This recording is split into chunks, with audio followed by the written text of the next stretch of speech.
Dans la salle d'urgence, avec du sang coulant entre mes jambes, le médecin a crié à l'infirmière « Impossible, elle a 63 ans !» Tandis que la douleur déchirait mon ventre comme 1000 couteaux incandescents, je voyais dans ses yeux la terreur face à cette situation que la médecine considérait comme impossible. Une grossesse chez une femme ménopausée depuis plus d'une décennie, sans relation sexuelle depuis 9 ans. « Nous allons perdre les deux », ai-je entendu quelqu'un dire, comme s'il parlait de moi et d'un enfant réel, tandis que les lumières du plafond de l'hôpital tournoyaient au-dessus de ma tête. « Appelez l'obstétrique et l'oncologie maintenant », fut la dernière chose que j'entendis avant que l'obscurité ne m'engloutisse. Quand je me suis réveillée, 3 jours plus tard, aux soins intensifs, des fils et des tubes sortant de mon corps, j'ai découvert que ce qui avait grandi en moi n'était pas un miracle divin, comme je l'avais secrètement cru pendant des mois.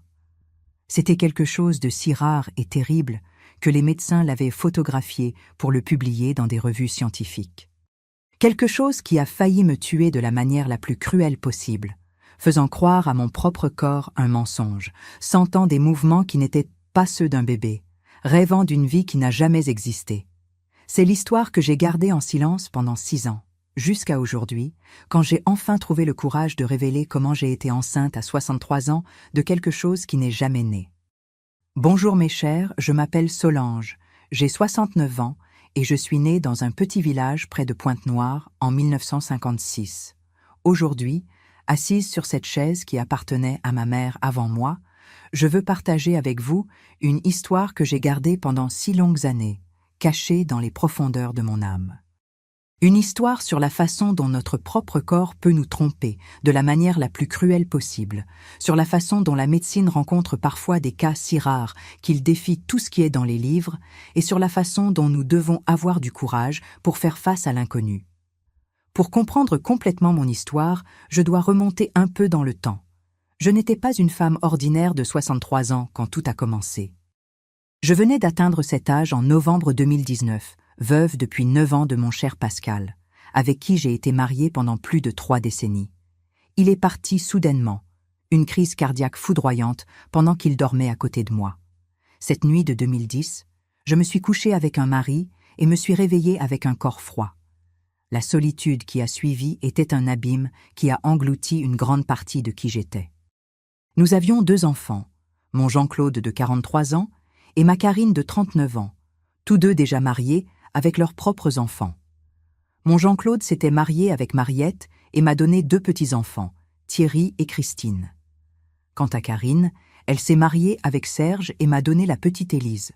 Tous vivaient à Brazzaville, où nous avions déménagé quand les enfants étaient petits, dans les années 80, lorsque Pascal a obtenu un meilleur emploi dans la capitale congolaise.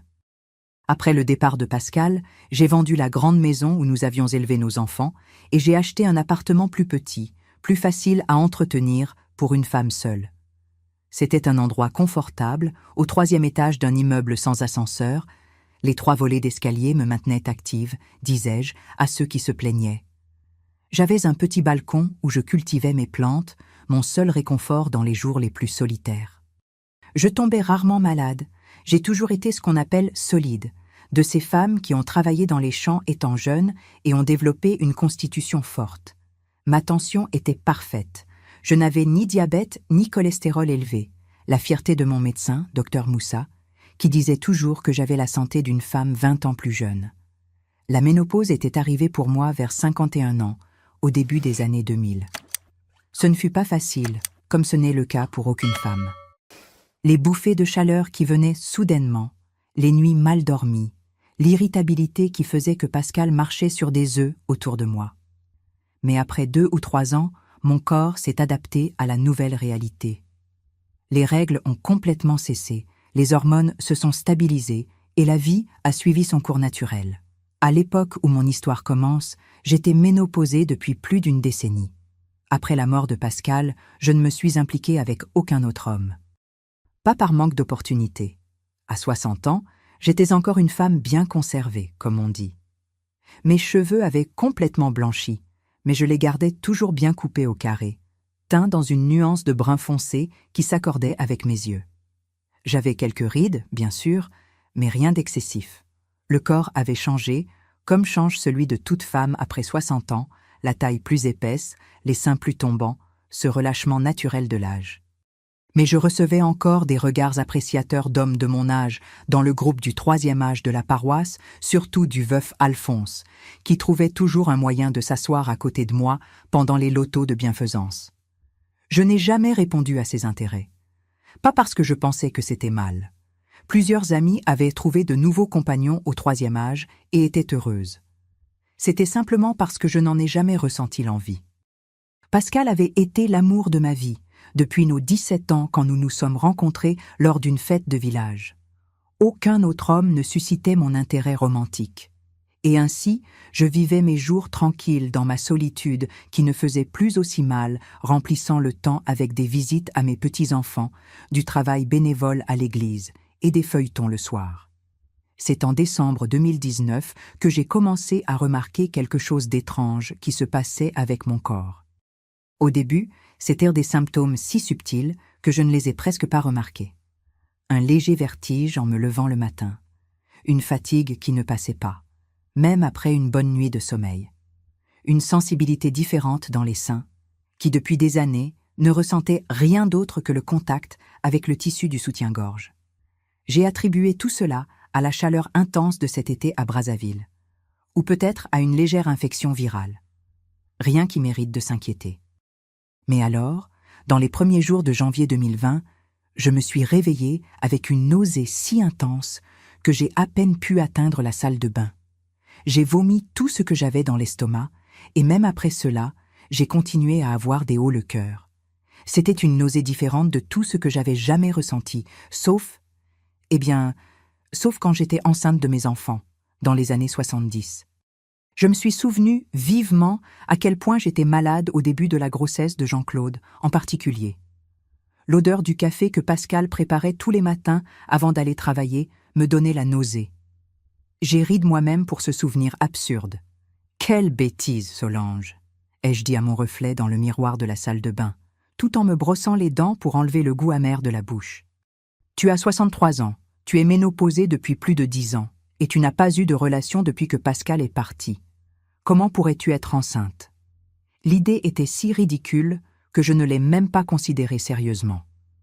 J'ai pensé que j'avais dû manger quelque chose d'avarié la veille au soir, mais les nausées matinales ont continué, jour après jour, et d'autres symptômes ont commencé à apparaître. Mes seins sont devenus gonflés, douloureux au toucher. Certaines odeurs ont commencé à me déranger profondément. Le parfum de la voisine Pauline, que je trouvais agréable auparavant, me retournait maintenant l'estomac quand nous nous rencontrions dans l'ascenseur. Certains aliments que j'ai toujours adorés, comme le poisson fumé que j'achetais au marché, me causaient soudain de la répulsion.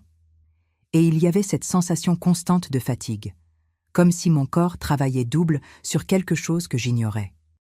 2 semaines après la première nausée, j'étais chez ma fille Karine pour le déjeuner du dimanche, quand elle a fait une remarque qui m'a glacé le sang. « Maman, je ne sais pas si c'est mon imagination, mais tu as le visage plus plein. Et on dirait que... tu as pris un peu de poids ?» Elle a dit cela sans méchanceté, juste une observation désinvolte alors qu'elle m'aidait à couper des tomates pour la salade. Ce même soir, à la maison, j'ai enlevé tous mes vêtements et me suis regardée dans le miroir en pied accroché à la porte de l'armoire. Karine avait raison. Mon visage semblait plus rond, avec cet aspect de pleine lune que beaucoup de femmes ont pendant la grossesse. Et mon ventre, ce n'était pas seulement la graisse normale d'une femme de 63 ans. Il y avait un volume défini, encore petit mais perceptible, comme une bosse ferme sous le nombril. C'est alors que la pensée absurde, impossible, que j'avais essayé d'écarter, s'est finalement formée complètement dans mon esprit. Et si j'étais enceinte ? L'idée était scientifiquement impossible pour plusieurs raisons. Premièrement, la ménopause. Mes ovaires ne produisaient plus d'ovules depuis plus d'1 décennie. Deuxièmement, l'absence d'activité sexuelle depuis la mort de Pascal. Troisièmement, mon âge, même si par quelque miracle j'avais encore une fonction reproductive, à 63 ans, les chances seraient pratiquement nulles. Et pourtant, je ne pouvais pas penser à une autre explication pour cet ensemble spécifique de symptômes, si familier pour une femme qui avait déjà vécu 2 grossesses. Dans les jours qui ont suivi, j'ai observé mon corps avec une attention presque obsessionnelle. Je notais chaque symptôme, chaque changement, comme une scientifique étudiant un phénomène inconnu. Et c'est par une nuit de janvier, alors que j'étais allongée sur le lit en lisant un livre, que j'ai ressenti quelque chose qui m'a fait lâcher le livre par terre avec un bruit sourd, un mouvement, dans mon ventre. Ce n'était pas un gargouillement d'estomac ou des gaz, qui sont des sensations familières pour n'importe qui. C'était cette sensation inconfondable, qu'aucune mère n'oublie jamais, d'une vie qui bouge en vous, comme un petit poisson nageant dans un aquarium. Exactement comme ce que j'ai ressenti quand Jean-Claude et Karine ont bougé pour la première fois dans mon ventre, il y a plus de 4 décennies. Je suis restée paralysée, les mains sur le petit volume du ventre, en attente. Et c'est revenu. Un léger coup, comme un doigt qui pousse de l'intérieur. Des larmes ont coulé sur mon visage. C'était impossible. Absolument impossible. Et pourtant, c'était en train de se produire. Je devais parler à quelqu'un, mais qui ? Mes enfants penseraient certainement que je devenais sénile, imaginant des choses. Mes amis riraient, pensant que c'était une sorte de mauvaise blague. Les médecins, les médecins étaient peut-être ma seule option, aussi embarrassante que soit la situation. Après tout, quelque chose grandissait en moi et je devais savoir ce que c'était. J'ai pris rendez-vous avec le docteur Lisette, gynécologue qui me suivait depuis des années. Le jour venu, je suis entrée dans son cabinet en tremblant de nervosité. Elle m'a souri en me voyant, indiquant la chaise en face de son bureau. « Madame Solange, ça fait longtemps. Vous êtes en pleine forme, comme toujours. Qu'est-ce qui vous amène aujourd'hui ?» J'ai respiré profondément. Il n'y avait pas de façon facile ou normale de dire cela. « Docteur, je sais que ça va paraître fou, mais je pense que je suis enceinte. » Son sourire s'est figé. Il y a eu quelques secondes de silence absolu, comme si le temps s'était arrêté dans cette pièce. Puis elle s'est éclaircie la gorge, a ajusté ses lunettes et a parlé d'un ton soigneusement neutre. « Madame Solange, vous êtes ménopausée depuis combien de temps exactement ?»« Plus de 10 ans, docteur. Les règles se sont complètement arrêtées vers 51, 52 ans. Et vous avez eu des relations sexuelles ces derniers mois ?» J'ai senti mon visage brûler de honte, mais j'ai gardé ma contenance. « Non, docteur, je suis veuve depuis 9 ans et je n'ai eu aucun partenaire depuis. » Elle a pris quelques notes, son visage un masque de professionnalisme, mais j'ai pu percevoir l'inquiétude dans ses yeux. « Vous avez des symptômes qui vous font penser à une grossesse ? Pourriez-vous me dire lesquels ?» J'ai alors tout décrit, les nausées matinales, la sensibilité des seins, les aversions pour certaines odeurs et aliments, la fatigue, l'augmentation du volume abdominal. Et finalement, la voix presque défaillante, j'ai parlé des mouvements que je ressentais. Docteur Lisette a tout écouté attentivement, sans m'interrompre. Quand j'ai terminé, elle est restée silencieuse pendant quelques instants, réfléchissant visiblement avec soin à ce qu'elle dirait ensuite.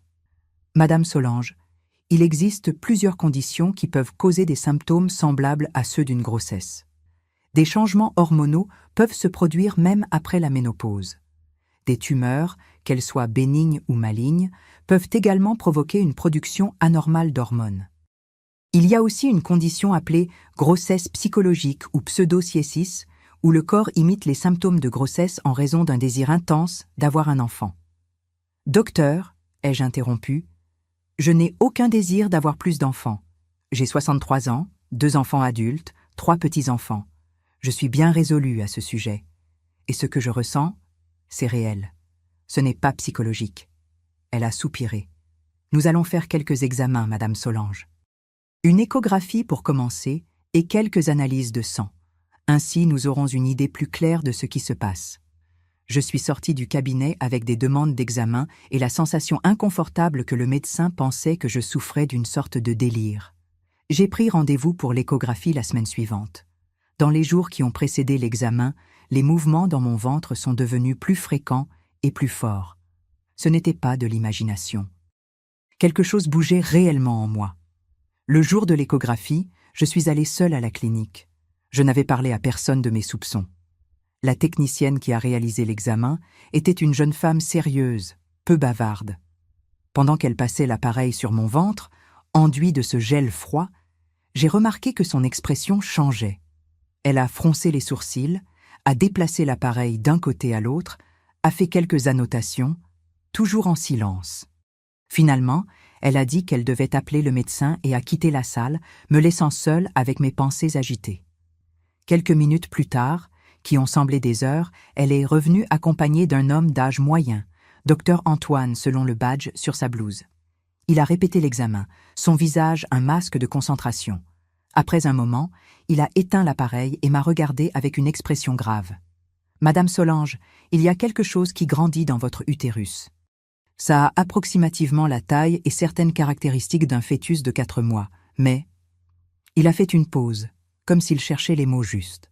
« Il y a des anomalies significatives dans la formation. Je ne suis pas à l'aise pour faire un diagnostic seulement avec cette échographie. Nous aurons besoin d'examens plus détaillés. Une IRM, des analyses de sang spécifiques. » Mon cœur s'est emballé. Alors je n'étais pas folle. Il y avait réellement quelque chose là, quelque chose que le médecin pouvait voir. « Docteur, cela signifie que je suis enceinte ?» Il a visiblement hésité. « Techniquement, il y a quelque chose avec des caractéristiques fœtales dans votre utérus. Mais étant donné votre âge, vos antécédents médicaux et les anomalies que je vois, nous devons considérer d'autres possibilités.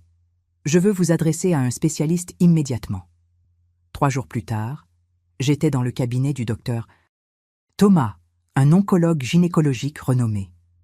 Le seul fait d'avoir été adressé à un oncologue a déjà fait glacer mon sang. Cancer, le mot que personne ne veut entendre, surtout à 63 ans. Dr Thomas était un homme chauve, avec des lunettes épaisses et un regard bienveillant. Il a analysé mes examens avec attention, m'a posé plus de questions sur mes symptômes, mes antécédents médicaux, puis s'est adossé à sa chaise avec une expression grave. « Madame Solange, ce que vous avez est extrêmement rare. Si rare qu'il y a très peu de cas documentés dans la littérature médicale mondiale. » Il a respiré profondément avant de continuer. « Ce qui grandit dans votre utérus est un type de tumeur appelé tératome, combiné avec des éléments d'une condition appelée mole idatiforme. En termes simples, c'est une croissance anormale de tissu qui, par sa composition unique, produit des hormones qui imitent parfaitement une grossesse. » Les mots sont tombés sur moi comme un poids écrasant. Ce n'était pas un bébé, c'était une maladie, une tumeur. « C'est un cancer ?» Ma voix est sortie comme un fil. Le tératome peut être bénin ou malin. La mole idatiforme peut aussi évoluer vers un cancer appelé choriocarcinome. Dans votre cas, nous devons faire plus d'examens pour déterminer la nature exacte de la tumeur, mais je suis préoccupée par la possibilité de malignité. Nous devons agir rapidement. Je suis sortie du cabinet en état de choc. Pendant plus d'1 mois, j'avais vécu dans l'illusion d'un miracle impossible, une grossesse à 63 ans sans avoir eu de relation. C'était une idée absurde, contraire à tout ce que la science disait être possible. Et pourtant, j'y avais cru, parce que je le sentais, parce que mon corps vivait tous les symptômes, toutes les sensations d'une gestation, parce que quelque chose bougeait en moi, aussi réel que les mouvements que j'avais sentis quand je portais Jean-Claude et Karine. Mais ce n'était pas la vie. C'était la mort qui grandissait en moi, déguisée en vie. Cette nuit-là, allongée sur mon lit, j'ai pleuré jusqu'à n'avoir plus de larmes. J'ai pleuré pour le miracle qui n'a jamais existé, pour le bébé qui n'a jamais été un bébé. J'ai pleuré de peur du cancer, de terreur de la mort qui me guettait maintenant de l'intérieur de mon propre corps. Et pendant que je pleurais, j'ai senti à nouveau ce mouvement doux dans mon ventre. Ce mouvement qui m'avait auparavant rempli d'étonnement et d'émerveillement et qui me causait maintenant une profonde horreur. Ce n'était pas un bébé qui bougeait. C'était une tumeur, pressant mes organes, créant l'illusion parfaite d'une vie qui n'existerait jamais. Finalement, j'ai appelé mes enfants. J'avais besoin de soutien pour ce qui allait arriver. Jean-Claude et Karine sont venus immédiatement, inquiets du ton de ma voix au téléphone. Je leur ai tout raconté, les symptômes, mon soupçon absurde de grossesse, le terrible diagnostic de la tumeur. J'ai vu l'horreur dans leurs yeux, puis la détermination. Je n'étais plus seule dans cette bataille. Les jours qui suivirent furent un tourbillon de consultations et d'examens. IRM, scanner, analyse de sang pour le dosage des hormones et des marqueurs tumoraux. Le verdict final est tombé 2 semaines plus tard. J'avais un tératome immature, le type malin, combiné avec une môle hydatiforme partielle. Une combinaison si rare que le docteur Thomas a dit qu'elle ferait probablement l'objet d'études dans des revues médicales internationales. L'opération a été programmée pour la semaine suivante. Ce serait une intervention complexe, ablation complète de l'utérus, des ovaires, des trompes et vérification des ganglions lymphatiques voisins pour s'assurer que le cancer ne s'était pas propagé. Les risques étaient considérables pour quelqu'un de mon âge, mais il n'y avait pas d'alternative. Sans la chirurgie, la tumeur continuerait à croître, les hormones continueraient à tromper mon corps, et finalement le cancer se propagerait à d'autres organes. Les jours précédant l'opération furent marqués par une étrange dualité. D'un côté, j'étais terrifiée. La peur de la mort, qui rôde toujours plus fortement après 60 ans, était maintenant grande ouverte à ma porte. De l'autre côté, je ressentais une sorte de deuil anticipé pour ce bébé, qui n'avait jamais été un bébé. Bien que je sache que c'était une maladie, une partie de moi, la partie irrationnelle, émotionnelle, profondément féminine, s'était attachée à cette idée impossible d'une nouvelle vie. La veille de l'opération, Karine a insisté pour dormir chez moi. « Je ne veux pas que tu restes seule, maman », a-t-elle dit, et j'ai ressenti une vague de gratitude pour l'amour de ma fille. Nous étions dans la cuisine, elle préparait une tisane de citronnelle pour nous deux, quand j'ai ressenti une douleur si aiguë, si déchirante, que je suis tombée à genoux sur le sol. « Maman !» Karine a laissé tomber les tasses dans l'évier et a couru vers moi. « Qu'est-ce qui se passe ?» Je ne pouvais pas parler. La douleur était comme 1000 couteaux plantés dans mon ventre. Et puis, j'ai senti quelque chose de chaud, couler entre mes jambes, trempant ma robe, formant une flaque sur le carrelage de la cuisine. Du sang, beaucoup de sang. Ce qui s'est passé ensuite est flou dans ma mémoire. Je me souviens de Karine criant au téléphone, de la sirène de l'ambulance, d'être portée sur une civière. Je me souviens des lumières du plafond de l'hôpital défilant rapidement au-dessus de ma tête, des voix urgentes des médecins. Hémorragie interne, tension qui chute, choc hypovolémique. Et puis, l'obscurité. Je me suis réveillée 3 jours plus tard en soins intensifs. Des tubes, des fils, des machines qui bipaient. Jean-Claude était assis à côté de moi, le visage marqué par de profonds cernes. Quand il a remarqué que j'étais consciente, il a appelé l'infirmière, qui a bientôt amené un médecin. Petit à petit, j'ai compris ce qui s'était passé. La tumeur s'était rompue, provoquant une hémorragie interne massive. J'ai perdu tant de sang que les médecins ont craint que je ne survive pas. L'opération d'urgence a duré 8 heures. En plus de retirer tout mon système reproductif, ils ont dû nettoyer soigneusement la cavité abdominale pour s'assurer qu'aucune cellule malade ne restait. J'ai reçu 7 poches de sang pendant et après l'opération. « Vous avez eu beaucoup de chance, Madame Solange », a dit le docteur Thomas, qui est venu me voir dès que j'ai quitté les soins intensifs. Si vous n'aviez pas été avec votre fille quand c'est arrivé, si l'ambulance avait mis plus de temps, si nous avions été dans un hôpital moins équipé, n'importe laquelle de ces circonstances, et nous n'aurions pas cette conversation maintenant. Il avait raison, et cette conscience m'accompagnerait dans les années à venir. Si Karine n'avait pas insisté pour dormir là cette nuit-là, j'aurais saigné jusqu'à la mort, seule sur le sol froid de ma cuisine. La convalescence fut longue et difficile. J'ai passé 1 mois à l'hôpital, luttant contre les infections, luttant pour reprendre des forces. Mes enfants se relayaient pour rester avec moi.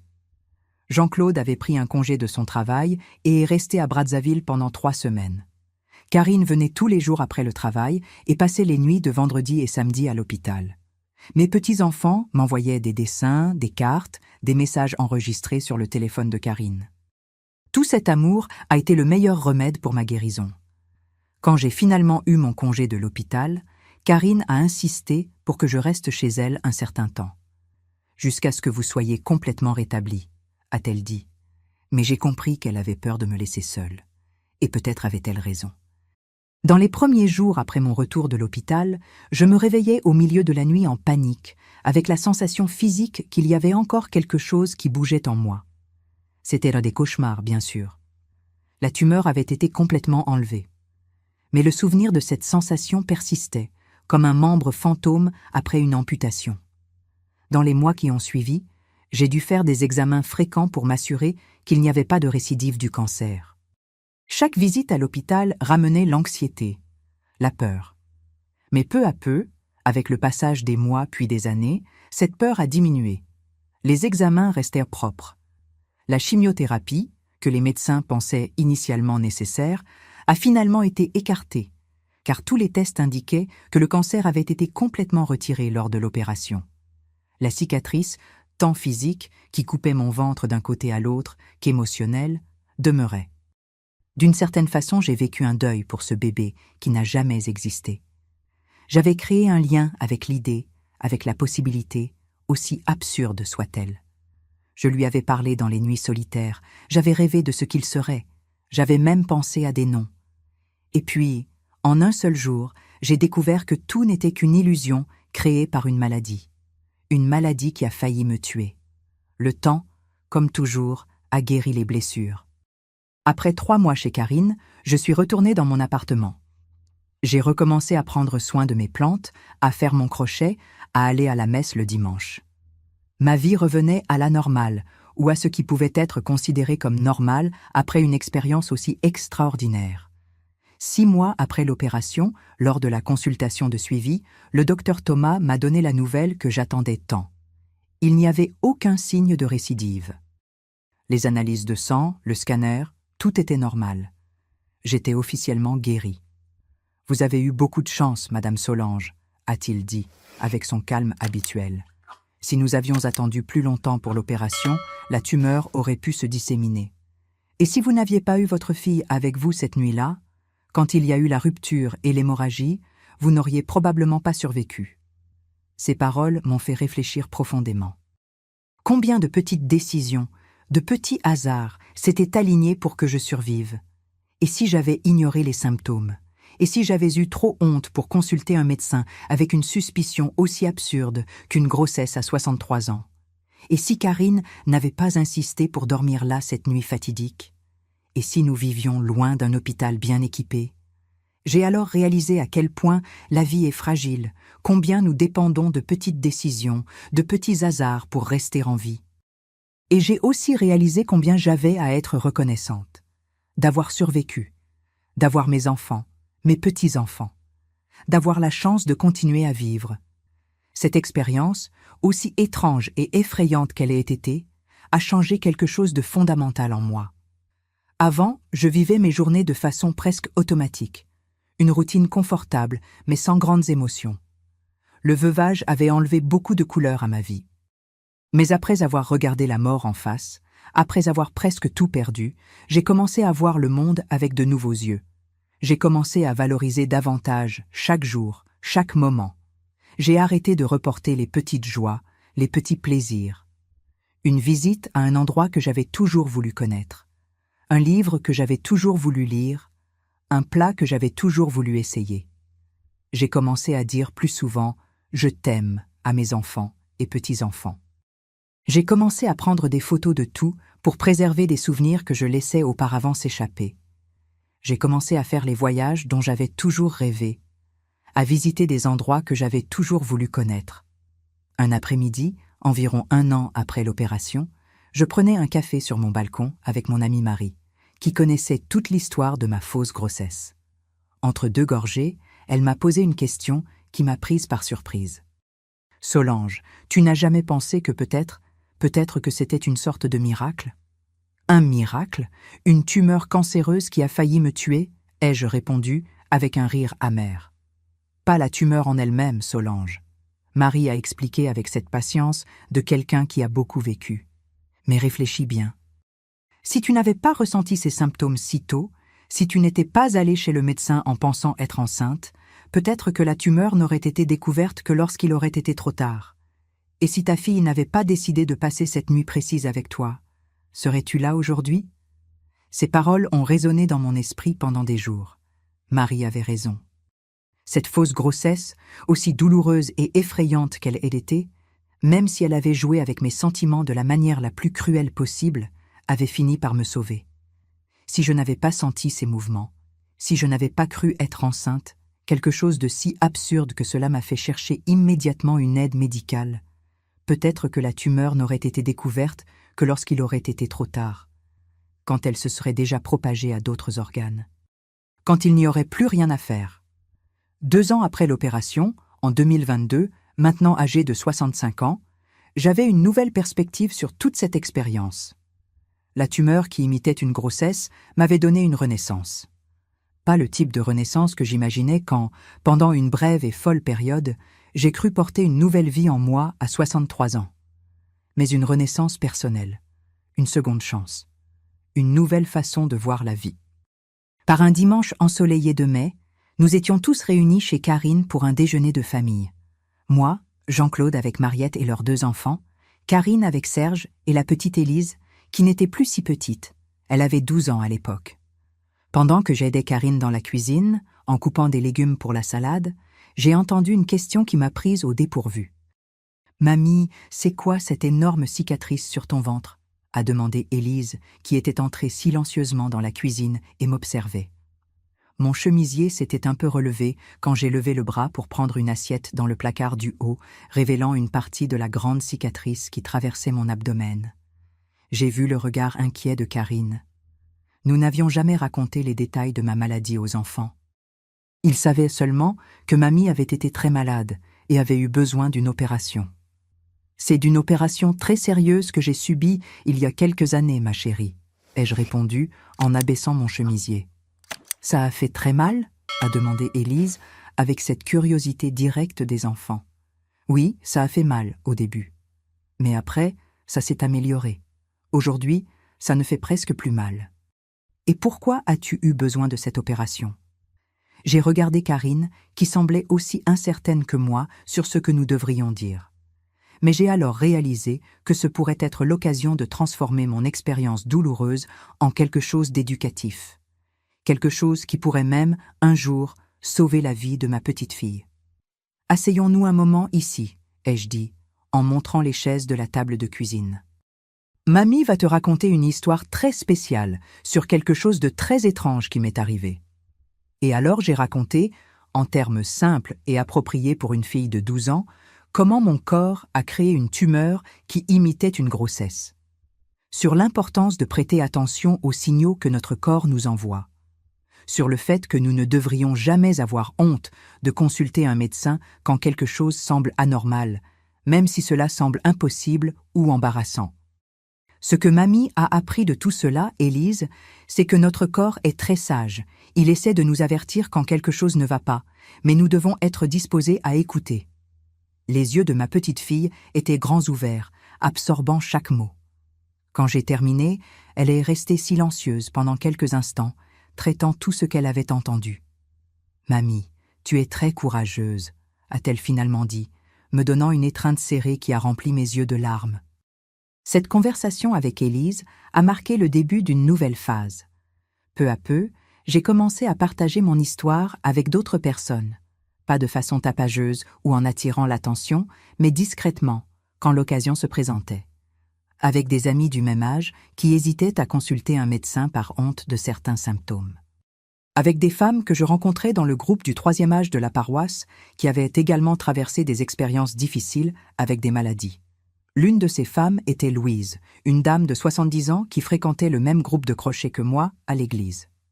Un jour, alors que nous tricotions ensemble, elle m'a confié qu'elle ressentait des douleurs étranges dans le bas-ventre, mais avait honte d'aller chez le médecin.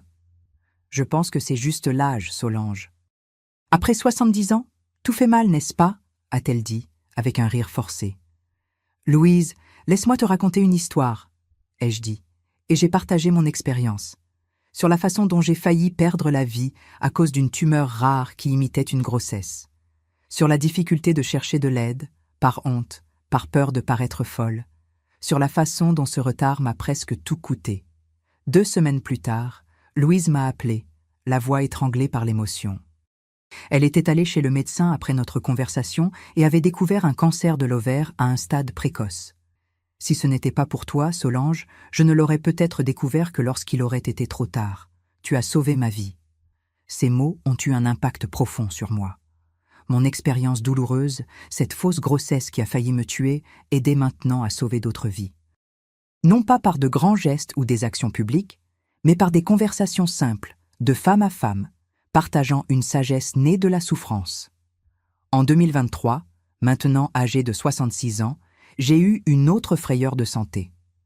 Lors d'un bilan de routine, les médecins ont trouvé un petit nodule dans mon poumon droit. La peur du cancer est revenue avec force. S'agissait-il d'une métastase tardive de cette étrange tumeur que j'avais eue 3 ans auparavant? Ou quelque chose de nouveau, un cancer du poumon indépendant? J'ai subi une autre série d'examens. Biopsie, scanner avec produit de contraste, PET scan. L'attente des résultats a été atroce. Jean-Claude et Karine étaient à mes côtés tout le temps, mais je pouvais voir la terreur dans leurs yeux, la même terreur que je ressentais. Après avoir presque perdu leur mère une fois, la possibilité de revivre tout cela était presque insupportable. Finalement, le docteur Kumba, pneumologue qui me suivait, m'a convoqué dans son cabinet pour donner les résultats. J'étais si nerveuse que Jean-Claude a dû conduire jusque-là. Mes mains tremblaient trop pour tenir le volant. « Madame Solange, j'ai de bonnes nouvelles », a dit le médecin dès que je me suis assise. « Le nodule est bénin. C'est une petite cicatrice d'une ancienne infection, probablement une pneumonie que vous n'avez même pas remarquée. Il n'y a rien dont il faille s'inquiéter. » Le soulagement a été si grand que j'ai commencé à pleurer là même, dans le cabinet. Jean-Claude, toujours si réservé, avait aussi les yeux humides. J'avais gagné une autre bataille, une autre chance de vivre. Cette deuxième frayeur de santé a renforcé encore davantage la leçon que j'avais apprise avec la fausse grossesse. La vie est précieuse et fragile. Chaque jour est un cadeau qui ne doit pas être gaspillé. À la fin de cette année-là, j'ai pris une décision qui a surpris tout le monde, y compris moi-même. J'ai vendu mon appartement à Brazzaville et j'ai acheté une petite maison à Pointe-Noire, une ville côtière que j'ai toujours aimée, avec ses plages, son air marin et son ambiance plus détendue. Un endroit où le temps semblait s'écouler plus lentement. « Maman, tu es sûre ?» a demandé Karine, inquiète à l'idée que je vive seule dans une autre ville, loin d'eux. « Et si tu as besoin d'un médecin? Et s'il y a une urgence? » Ma fille, Pointe-Noire a des hôpitaux, des médecins. Et c'est à moins de 2 heures de Brazzaville en train. Vous pouvez venir me rendre visite les week-ends et je viendrai à la capitale chaque fois que j'aurai des rendez-vous. Mais j'ai besoin de ce nouveau départ, de ce nouveau chapitre dans ma vie. La vérité, c'est qu'après 2 expériences de quasi-mort, la tumeur à 63 ans et la peur du nodule au poumon à 66 ans, je ressentais une urgence à vivre de façon plus authentique, plus proche de ce qui m'apportait vraiment de la joie. Et la paix de cette ville côtière, avec son rythme plus lent, ses paysages océaniques, son air plus pur, semblait exactement ce que mon cœur demandait. Le déménagement a eu lieu en février 2024. Ma nouvelle maison était petite, mais confortable, avec un jardin plus grand que je n'aurais jamais pu avoir dans un appartement de la capitale. Elle avait 2 chambres, une pour moi et une autre pour quand mes enfants ou petits-enfants viendraient me rendre visite. Le salon avait une véranda magnifique qui serait parfaite pour les soirées chaudes de la côte congolaise. Et la cuisine, bien que petite, avait une grande fenêtre qui donnait sur la cour où j'ai vite commencé à planter non seulement des fleurs, mais aussi des herbes et quelques légumes. S'adapter à la vie dans cette ville côtière fut plus facile que je ne l'avais imaginé. J'ai toujours été une femme de province, née et élevée dans un petit village pas très différent de celui-ci. Je n'étais allée dans la capitale que lorsque mes enfants étaient petits, à cause du travail de Pascal. D'une certaine manière, retourner dans une petite ville, c'était comme rentrer chez moi. J'ai vite noué des amitiés avec mes voisins, des gens simples et accueillants, comme on en trouve généralement sur la côte congolaise. Madame Monique, qui habitait la maison d'à côté, est devenue ma plus proche amie. Veuve comme moi, à peu près du même âge, elle connaissait les meilleurs endroits pour acheter du poisson frais et des légumes biologiques, connaissait toutes les histoires de la ville et avait un sens de l'humour aiguisé qui me faisait rire même dans les jours les plus difficiles. C'est à Monique que j'ai raconté, un après-midi, mon expérience de fausse grossesse. Nous étions assises sur la véranda de ma maison, buvant du thé avec du gâteau de manioc, quand le sujet est venu naturellement. Elle avait remarqué ma cicatrice alors qu'elle m'aidait à étendre le linge et m'avait posé des questions. « Ma fille, Quelle histoire incroyable !» s'exclama-t-elle, après avoir tout écouté. « Si c'était quelqu'un d'autre qui racontait, je douterais même. Mais tu n'es pas du genre à inventer des histoires, Solange. Parfois, je n'arrive pas à croire moi-même ce que j'ai vécu, Monique. On dirait un film, n'est-ce pas? Une femme de 63 ans qui pense être enceinte. Mais le plus important, c'est que tu as survécu pour raconter l'histoire, dit-elle en tenant ma main. Et quelle histoire! Ça ferait un livre. Un livre que personne ne croirait être basé sur des faits réels, ai-je ri. Mais oui, j'ai survécu. Et chaque jour depuis est un cadeau. La vie à Pointe-Noire avait un rythme différent, plus lent, plus connecté au cycle naturel. Je me réveillais au chant des oiseaux, pas au bruit des klaxons et des chantiers. Je mangeais des fruits cueillis sur l'arbre, pas achetés en supermarché. Je connaissais par leur nom le boulanger qui faisait le pain que je mangeais, le marchand qui vendait les légumes, l'homme qui livrait le lait frais. C'était une vie plus simple, mais d'une certaine façon plus riche en expériences authentiques. Mes enfants, qui au début s'inquiétèrent de mon déménagement, ont vite remarqué combien j'étais plus heureuse, plus en bonne santé, plus en paix. Ils ont commencé à me rendre visite régulièrement, amenant mes petits-enfants passer des week-ends chez leur grand-mère.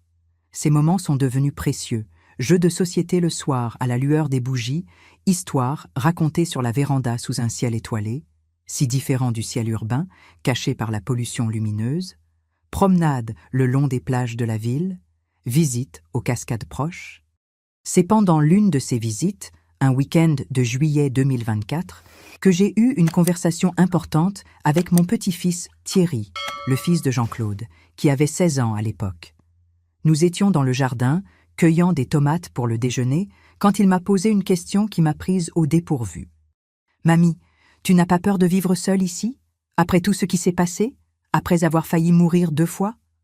Je l'ai regardée, surprise non seulement par la question, mais par la sensibilité qu'elle révélait. Thierry avait toujours été un garçon calme, plus réservé que sa sœur Christine ou sa cousine Élise. Je ne m'attendais pas à une question si directe, si profonde de sa part. « Tu sais, Thierry, » ai-je répondu, après un moment de réflexion, « je pense que c'est justement parce que j'ai failli mourir 2 fois que je n'ai pas peur de vivre seule ici. Quand tu regardes la mort en face, tu commences à voir la vie différemment. » « Comment ça ?» a-t-il demandé, vraiment intéressé. « Tu te rends compte que le temps est trop précieux pour être gaspillé à vivre d'une façon qui ne te rend pas heureux, juste par peur. Tu comprends qu'il vaut mieux vivre pleinement, même si c'est pour moins longtemps, que vivre à moitié, protégé, pour plus longtemps. » Il est resté silencieux quelques instants, absorbant mes paroles. « J'ai peur de beaucoup de choses, mamie, » a-t-il finalement avoué à voix basse. J'ai peur de ne pas être assez bon, de décevoir mes parents, de prendre les mauvaises décisions pour l'avenir. Je me suis assise sur le petit banc dans le jardin et lui ai fait signe de s'asseoir à côté de moi. J'ai posé le panier de tomates par terre entre nous. Thierry, la peur était naturelle. Nous avons tous peur. Moi aussi. Peur de retomber malade, d'être un fardeau pour tes parents, de perdre mon indépendance. Mais le secret n'est pas de ne pas avoir peur. C'est de ne pas laisser la peur te paralyser, t'empêcher de vivre. Comment fais-tu ça? Comment ne pas laisser la peur gagner? Je pense au pire moment que j'ai vécu, quand ton grand-père est mort à côté de moi dans le lit, quand j'ai découvert que ce que je croyais être un bébé était en fait une tumeur, quand je me suis réveillée en soins intensifs après avoir failli mourir sur la table d'opération. Et puis je me dis, si j'ai survécu à tout ça, qu'est-ce qui peut encore me vaincre? La peur perd de sa force quand tu prends conscience de ta propre force, tu comprends? J'ai vu dans ses yeux une compréhension naissante, comme si une graine avait été plantée. Je ne savais pas s'il avait complètement compris. Peut-être que seule la vie pourrait enseigner certaines leçons. Mais j'espérais que, quand il affronterait ses propres moments difficiles à l'avenir, il se souviendrait peut-être de cette conversation avec sa grand-mère dans le jardin, en cueillant des tomates. Cette année 2024 fut particulièrement significative pour moi. Non seulement en raison du déménagement à Pointe-Noire et de la nouvelle vie que je construisais, mais aussi parce que j'allais avoir 68 ans en novembre. C'était un âge que, 5 ans auparavant, quand j'avais découvert la tumeur, je n'étais pas sûre de vivre assez longtemps pour voir. Chaque anniversaire, depuis lors, était une victoire, une célébration de la vie que j'avais failli perdre. J'ai décidé que je voulais célébrer en grand. Pas avec une fête extravagante. Je n'ai jamais été très portée sur les fêtes. Mais en réunissant toutes les personnes importantes pour moi. Mes enfants et petits-enfants, bien sûr. Mon amie Monique et d'autres nouveaux amis de Pointe-Noire. Quelques vieilles amies de Brazzaville qui gardèrent le contact. J'ai même invité quelques infirmières de l'hôpital où j'avais été hospitalisée, avec qui j'avais développé une relation spéciale pendant mes longs jours de convalescence. Jean-Claude et Karine ont insisté pour tout organiser. Ils ont loué une petite propriété en bordure de Pointe-Noire avec une vue splendide sur l'océan. Chaque invité apporterait un plat pour un grand déjeuner partagé. Il y aurait de la musique en direct, un joueur de kora local qui jouait des mélodies traditionnelles qui me rappelaient mon enfance.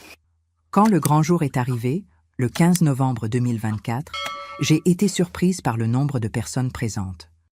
Non seulement celles que j'avais invitées, mais des amis d'amis, des voisins, des gens de la ville que je connaissais à peine, mais qui avaient entendu parler de la fête et étaient venus apporter une étreinte, un cadeau, un mot gentil.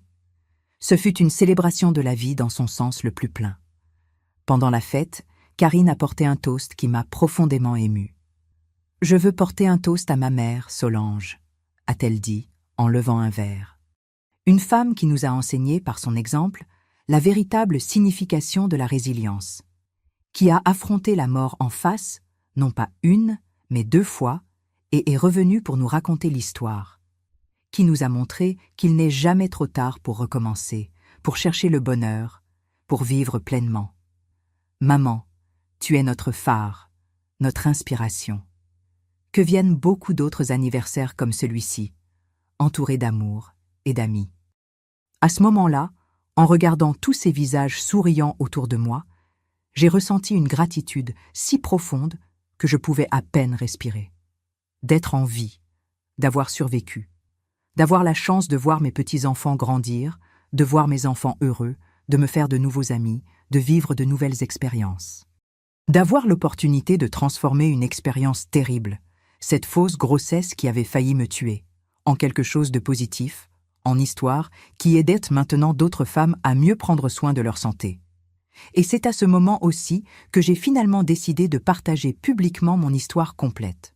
Non pas à travers des livres ou des interviews, mais simplement en la racontant, comme je le fais maintenant. Parce que je crois que les histoires ont un pouvoir. Pouvoir de connecter, de guérir, de transformer. Pouvoir de donner de l'espoir à ceux qui traversent des moments difficiles. Pouvoir de sauver des vies, en alertant sur des symptômes qui ne doivent pas être ignorés. Au début de 2025, j'ai organisé une petite rencontre à la bibliothèque municipale de Pointe-Noire. J'ai invité des femmes de tous âges, des adolescentes aux personnes âgées, pour un après-midi de thé et de conversation. Le thème, la santé des femmes et l'importance d'écouter son propre corps.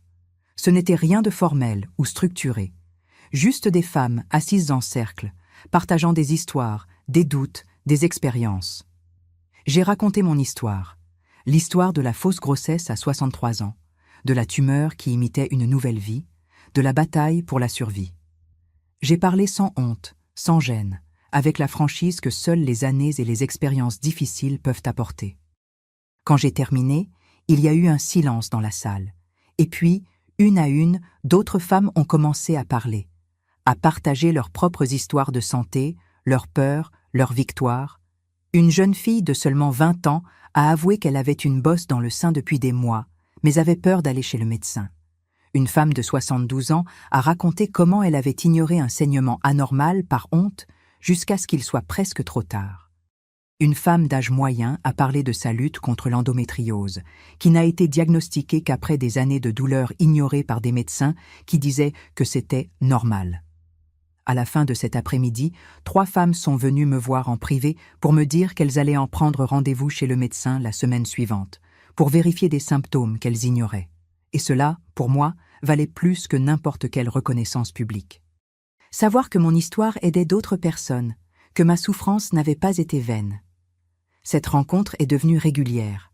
Une fois par mois, les femmes se réunissaient à la bibliothèque pour discuter, apprendre, partager. Ce n'était rien de formel ou d'institutionnalisé. Il n'y avait pas de nom, pas de structure, pas de hiérarchie. juste des femmes aidant des femmes avec le pouvoir des histoires partagées. En mars 2025, j'ai reçu un appel qui changerait encore une fois le cours de ma vie. C'était le docteur Thomas, l'oncologue qui avait traité mon cas 5 ans plus tôt. « Madame Solange, comment allez-vous » a-t-il demandé, avec sa gentillesse habituelle. « Je vais très bien, docteur. Je vis ma meilleure phase ici à Pointe-Noire. Je suis heureux de l'entendre. Écoutez, je vous appelle parce que nous allons organiser un congrès médical à Brazzaville le mois prochain sur les tumeurs gynécologiques rares. Et votre cas, comme vous le savez, a été extrêmement inhabituel. J'aimerais savoir si vous accepteriez de venir parler brièvement de votre expérience, du point de vue de la patiente. Ce serait très précieux pour les médecins présents de comprendre l'impact émotionnel et psychologique d'un diagnostic comme le vôtre. Je suis restée silencieuse quelques instants, surprise par l'invitation. Je n'avais jamais parlé en public devant un auditoire de médecins. L'idée était un peu intimidante. Mais alors, j'ai pensé à combien de professionnels de la santé pourraient apprendre de mon histoire. Combien pourraient devenir plus sensibles, plus attentifs, plus compréhensifs avec des patientes dans des situations similaires. Bien sûr, Dr Thomas, ce sera un plaisir de collaborer.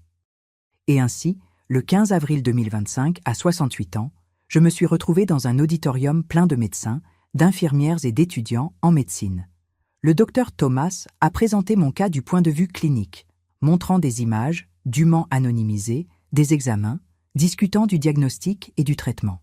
Et puis, il m'a invitée sur scène. Les jambes tremblantes et le cœur battant, j'ai pris le microphone. J'ai regardé cette mer de blouse blanche et j'ai respiré profondément. Et puis, j'ai raconté mon histoire. Pas la version technique, clinique, que le docteur Thomas avait déjà présentée, mais la version humaine. Comment c'était de croire que j'étais enceinte à 63 ans. La peur de paraître folle en cherchant de l'aide médicale, la honte, l'espoir absurde, le choc du diagnostic, la terreur de la chirurgie d'urgence, la lutte pour la récupération, la transformation personnelle qui a suivi.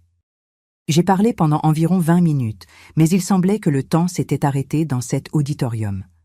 Quand j'ai terminé, il y a eu quelques instants de silence complet, et puis des applaudissements. Pas seulement des applaudissements polis, formels, mais des applaudissements chaleureux, sincères. J'ai vu des médecins essuyer discrètement des larmes. J'ai vu des étudiants prendre frénétiquement des notes. La session de questions qui a suivi a été intense. Ils voulaient en savoir comment les médecins m'avaient traité initialement, avec scepticisme et même un peu de condescendance, ai-je répondu honnêtement. Ils voulaient savoir comment le diagnostic de cancer m'avait été communiqué, de manière directe mais compatissante, par le docteur Thomas, ce qui avait fait toute la différence. Ils voulaient de savoir quel soutien psychologique j'avais reçu. Presque aucun formellement, ai-je admis, soulignant combien c'était une lacune importante dans le traitement. Quand tout s'est terminé, plusieurs médecins sont venus me remercier personnellement. Une jeune médecin résidente, les larmes aux yeux, a dit qu'elle ne verrait plus jamais une patiente âgée de la même façon. Un médecin plus âgé a admis qu'au cours de ses 30 ans de carrière, il avait probablement été moins sensible qu'il n'aurait dû avec des patientes dans des situations similaires à la mienne. Je suis sortie de ce congrès avec un sentiment d'accomplissement que je n'avais jamais éprouvé auparavant. Je sentais que j'avais transformé une expérience profondément personnelle et douloureuse en quelque chose de plus grand, quelque chose qui pourrait aider non seulement d'autres patientes, mais aussi les professionnels qui les traitent. Ma souffrance avait un but, une signification. Dans les mois qui ont suivi, j'ai été invitée à parler lors d'autres événements médicaux similaires. J'acceptais toujours tant que c'était au Congo. Je ne voulais plus de longs voyages à mon âge. Peu à peu, j'ai développé une certaine aisance pour parler en public, pour partager mon histoire d'une manière qui touchait les cœurs et les esprits, qui provoquait réflexion et changement. En juillet 2025, cela faisait 6 ans depuis l'opération d'urgence qui avait sauvé ma vie. 6 ans depuis que je m'étais réveillée en soins intensifs, faible et souffrante, mais vivante.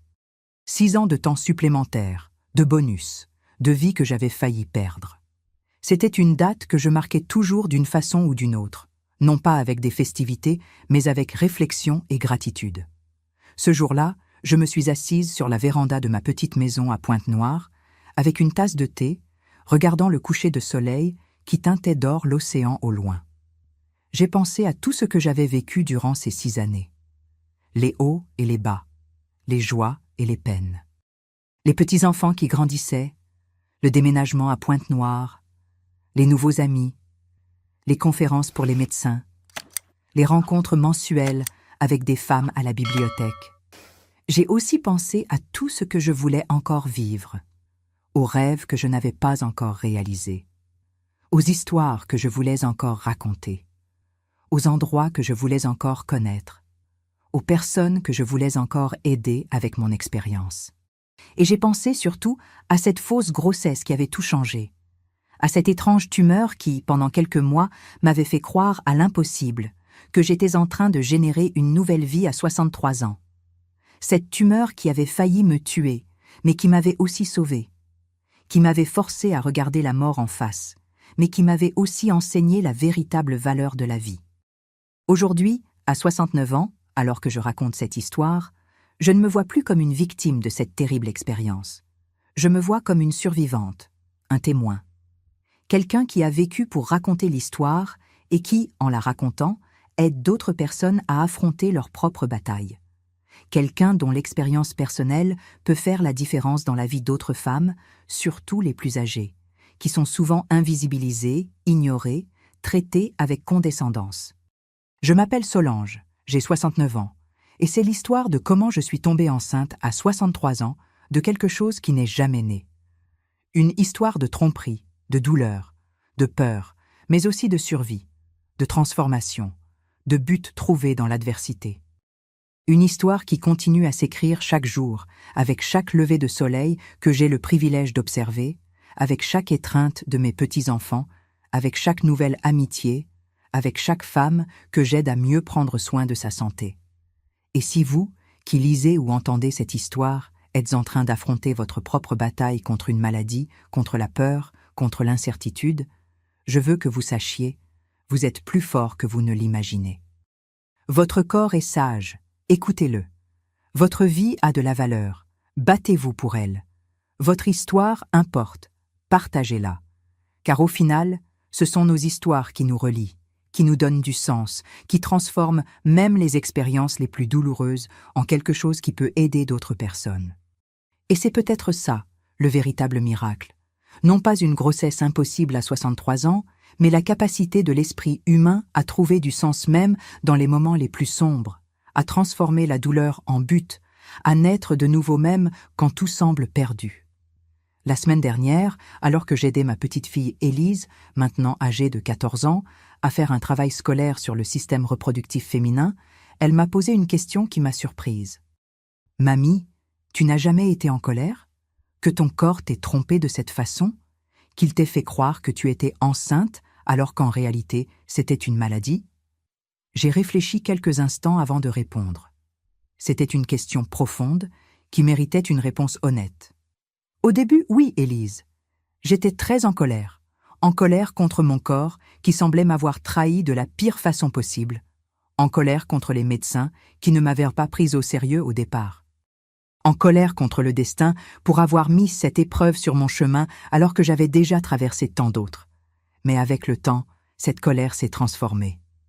Élise me regardait attentivement, ses yeux intelligents absorbant chaque mot. Elle avait tellement grandi ces dernières années. Pas seulement physiquement, mais en maturité, en sensibilité. Transformée en quoi, mamie ? En gratitude, aussi étrange que cela puisse paraître. Parce que cette tumeur, cette fausse grossesse, m'a fait chercher une aide médicale dès le début. Si je n'avais pas ressenti ces symptômes si clairs, si impossibles à ignorer, je n'aurais peut-être découvert le cancer que lorsqu'il aurait été trop tard. Mon corps ne m'a pas trahi. Il m'a sauvée, en utilisant le seul langage qu'il savait que je ne pourrais pas ignorer. Elle resta silencieuse, réfléchissant à mes paroles. Puis elle sourit et me serra fort dans ses bras. « Tu vois toujours le bon côté des choses, n'est-ce pas, mamie ?»« Pas toujours, ma chérie. J'ai appris cela avec beaucoup de souffrance, beaucoup de larmes. Mais oui, aujourd'hui j'essaie de voir un but dans les difficultés. C'est ce qui me fait avancer. » Les conversations avec mes petits-enfants me touchaient toujours profondément. Ils grandissaient si vite. Thierry, l'aîné, avait déjà 17 ans, se préparant aux examens d'entrée à l'université. Christine avait 15 ans, traversant cette phase complexe de l'adolescence, pleine de découvertes et d'incertitudes. Et Élise, à 14 ans, la plus sensible des trois, posant toujours des questions qui me faisaient réfléchir. Septembre 2025 arriva avec une nouvelle qui ébranla notre famille. Jean-Claude, mon fils, fut diagnostiqué avec un diabète de type 2. Ce n'était pas une condamnation à mort, bien sûr, mais pour un homme qui avait toujours eu une santé parfaite, ce fut un choc. À 49 ans, il s'était toujours considéré comme invincible, comme beaucoup d'hommes d'âge moyen. Il avait ignoré les signes, soif constante, fatigue, vision floue, jusqu'à ce qu'un évanouissement au travail le force à chercher une aide médicale. Quand il m'a appelé pour me le dire, j'ai senti mon cœur se serrer. Mais j'ai aussi senti une détermination naître en moi. S'il y avait une chose que mon expérience avec la tumeur m'avait apprise, c'était l'importance d'affronter les maladies de front, sans déni, sans procrastination. Fils, je viens à Brazzaville la semaine prochaine. Nous irons ensemble à ta prochaine consultation. Et nous affronterons cela comme nous avons tout affronté dans cette vie, avec courage et la tête haute. Et c'est ce que j'ai fait. J'ai pris le train pour la capitale et j'ai passé 2 semaines chez Jean-Claude et Mariette. Je suis allée avec lui chez l'endocrinologue, j'ai noté toutes les instructions, j'ai aidé Mariette à réorganiser le garde-manger et à apprendre à cuisiner de façon plus adaptée pour un diabétique. Plus important encore, j'ai longuement parlé avec mon fils de l'importance de respecter la maladie, de suivre rigoureusement le traitement, de faire les changements nécessaires dans son mode de vie. « Maman, comment as-tu réussi à traverser tout ce que tu as traversé et à rester si forte, si positive ?» m'a-t-il demandé un soir, alors que nous prenions du thé sur le balcon après que Mariette et les enfants étaient allés se coucher.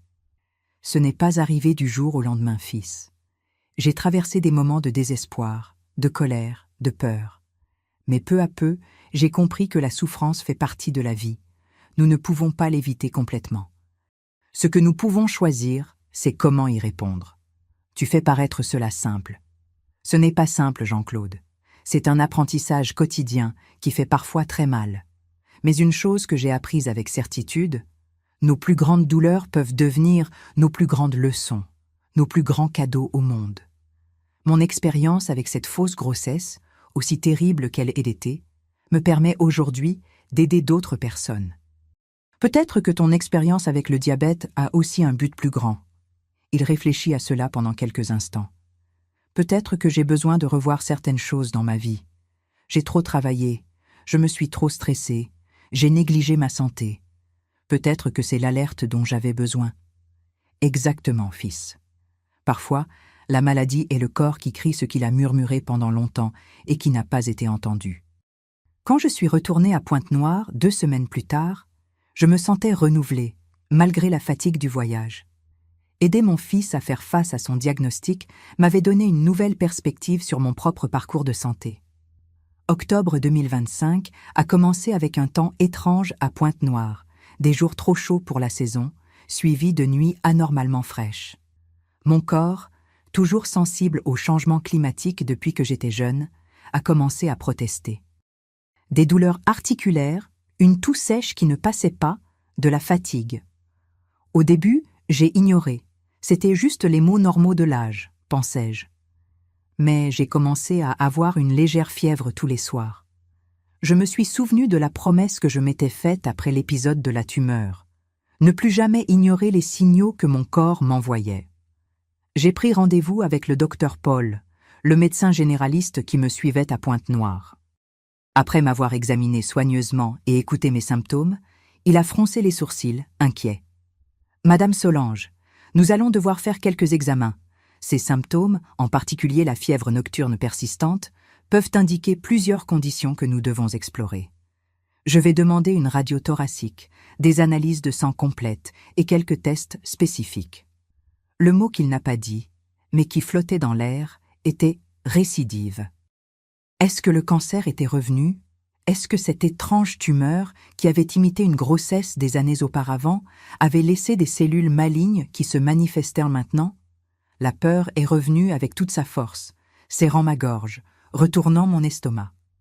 Dans les jours qui ont suivi, En attendant les examens et les résultats, j'ai vécu des montagnes russes émotionnelles. Des moments de panique intense, imaginant le pire, plus d'opérations, de la chimiothérapie, de la souffrance. Des moments d'acceptation sereine, si c'était mon heure, j'avais vécu une vie bien remplie, surtout ces dernières années. Des moments de détermination féroce. Si le cancer était revenu, je lutterais de toutes mes forces, comme je l'avais fait avant. Je n'ai pas parlé à mes enfants des soupçons du médecin. Je ne voulais pas les inquiéter avant d'avoir des réponses concrètes. Jean-Claude faisait déjà face à son propre diagnostic de diabète. Karine traversait un moment compliqué au travail. Ils n'avaient pas besoin de ce souci supplémentaire. Le matin du 15 octobre, je suis retournée au cabinet du docteur Paul pour recevoir les résultats des examens. Je me suis assise face à son bureau, essayant de déchiffrer son expression professionnelle. Il a feuilleté les papiers pendant quelques instants, puis m'a regardée avec sérieux. « Madame Solange, j'ai de bonnes nouvelles. Il n'y a aucun signe de cancer dans aucun des examens. » Le soulagement fut si grand que mes yeux se remplirent instantanément de larmes. « Dieu merci, docteur. Ce que vous avez, c'est une pneumonie atypique, une infection pulmonaire qui ne présente pas tous les symptômes classiques. C'est pourquoi elle a mis du temps à être identifiée. Je vais vous prescrire des antibiotiques et je veux que vous vous reposiez beaucoup dans les semaines à venir. Pas d'effort, pas d'exposition à des changements brusques de température. Je suis sortie du cabinet en me sentant légère comme je ne l'avais pas été depuis longtemps. Ce n'était pas un cancer. Ce n'était pas une récidive de cette étrange tumeur. C'était juste une pneumonie, une condition sérieuse pour quelqu'un de mon âge, sans doute, mais traitable, surmontable. Alors que je marchais lentement vers ma maison, réfléchissant à la peur que j'avais ressentie ces derniers jours, j'ai réalisé à quel point cette expérience d'il y a 6 ans, la fausse grossesse, la tumeur, l'opération d'urgence, avait changé définitivement ma relation avec la santé, avec le corps, avec la vie. Avant, j'aurais peut-être ignoré les symptômes de la pneumonie plus longtemps, les attribuant simplement à l'âge. Maintenant, j'étais beaucoup plus attentive, beaucoup plus disposée à chercher une aide médicale au premier signe que quelque chose n'allait pas. Et c'était peut-être l'une des plus grandes leçons que cette expérience traumatisante m'avait laissée. L'importance d'écouter son corps, de respecter ses signaux, de ne pas avoir honte ou peur de demander de l'aide. Une leçon que j'essayais maintenant de transmettre à d'autres, mes amis, mes enfants, mes petits-enfants, les femmes qui participaient aux rencontres à la bibliothèque. En arrivant à la maison, j'ai pris le téléphone et j'ai appelé Jean-Claude, puis Karine. Je leur ai parlé de la pneumonie, minimisant un peu pour ne pas trop les inquiéter, et je les ai rassurés que je suivais toutes les consignes médicales et que j'irais bien. J'ai promis de les prévenir si j'avais besoin d'aide. Ensuite, je me suis assise dans mon fauteuil préféré près de la fenêtre, avec une tasse de thé chaud dans les mains, observant la fine pluie qui commençait à tomber sur l'océan au loin. Je ressentais une profonde gratitude, d'être en vie, d'avoir survécu non seulement à la tumeur d'il y a 6 ans, mais à tant d'autres défis tout au long de ma vie. D'avoir la clarté mentale et la santé suffisante pour continuer à vivre de façon indépendante, en profitant des petites joies quotidiennes, le goût du petit déjeuner, le parfum des fleurs du jardin, les visites des petits-enfants, les conversations avec les amis. Ce soir-là, avant de me coucher, j'ai écrit dans mon journal « Aujourd'hui, cela fait exactement 6 ans et 3 mois depuis ce matin où j'ai failli tout perdre, quand la tumeur s'est rompue et que j'ai été transportée d'urgence pour l'opération. 6 ans et 3 mois de temps supplémentaires, de bonus, de vie qui a failli glisser entre mes doigts. Aujourd'hui, une fois de plus, j'ai reçu la confirmation que ce n'est pas encore mon heure. Que j'ai encore du temps, que j'ai encore un but, que j'ai encore des histoires à raconter, des expériences à vivre, des personnes à aimer. La fausse grossesse à 63 ans, cet événement si étrange, si unique, si effrayant, continue à façonner ma vie, même après tout ce temps. Continue à me rappeler la fragilité et la force du corps humain, de l'importance d'écouter les signaux qu'il nous envoie, de la valeur de chaque jour, de chaque moment. Je ne sais pas combien de temps il me reste dans cette vie, personne ne le sait, mais je promets de bien utiliser chaque jour qui m'est accordé, de vivre avec un but, avec gratitude, avec amour, et de continuer à partager mon histoire, dans l'espoir qu'elle puisse aider d'autres personnes à valoriser leur santé, leur vie, leur temps. Le bébé qui n'a jamais existé, qui n'est jamais né, m'a en quelque sorte fait renaître. Et pour cela, aussi étrange que cela puisse paraître, je suis reconnaissante. J'ai fermé mon journal et éteint la lumière. Demain serait un autre jour. Un jour de plus en cadeau, en bonus, de vie que j'ai failli perdre. Et j'avais l'intention de le vivre pleinement, comme j'essayais de le faire depuis ce matin de juillet 2019, quand je me suis réveillée aux soins intensifs et j'ai compris que j'avais reçu une seconde chance. Je m'appelle Solange, j'ai 69 ans, et c'est l'histoire de comment je suis tombée enceinte à 63 ans de quelque chose qui n'est jamais né. Une histoire que je continue à vivre et à réécrire chaque nouveau jour qui m'est accordé.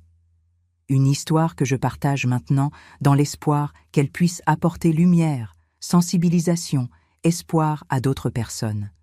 Parce qu'au final, c'est ce qui nous connecte en tant qu'êtres humains. Nos histoires, nos expériences, nos luttes et triomphes. Et je crois de tout mon cœur qu'aucune souffrance n'est vaine quand elle est transformée en sagesse qui peut aider d'autres dans leur parcours. Aujourd'hui, 20 octobre 2025, je regarde en arrière et je vois comment cette fausse grossesse, cette étrange tumeur qui a failli me tuer, est finalement devenue un tournant, une renaissance, une redéfinition de qui je suis et de comment je vis. Et je regarde vers l'avenir avec espoir, avec curiosité, avec gratitude, pour chaque nouveau jour, chaque nouveau défi, chaque nouvelle opportunité de grandir, d'apprendre et de partager ce que la vie m'a si généreusement enseigné. Et si vous traversez quelque chose de difficile, quelque chose d'effrayant, quelque chose qui semble trop grand à supporter, souvenez-vous, vous êtes plus fort que vous ne l'imaginez. Votre corps possède une sagesse qui va au-delà de la compréhension rationnelle. Écoutez-le, respectez-le, et n'ayez jamais honte de demander de l'aide quand vous en avez besoin. Car même les moments les plus sombres, les expériences les plus douloureuses, peuvent devenir des phares qui éclairent non seulement notre propre chemin, mais aussi celui des autres. Et c'est peut-être le véritable but de toutes nos luttes et épreuves, non seulement survivre, mais transformer notre survie en quelque chose qui puisse aider d'autres à survivre aussi, à s'épanouir. À renaître, comme je suis renée, des cendres de ce qui aurait pu être ma fin. Le bébé qui n'est jamais né m'a donné le plus grand cadeau de tous, une nouvelle appréciation de la vie, du temps, de l'amour. Et pour cela, je serai éternellement reconnaissante.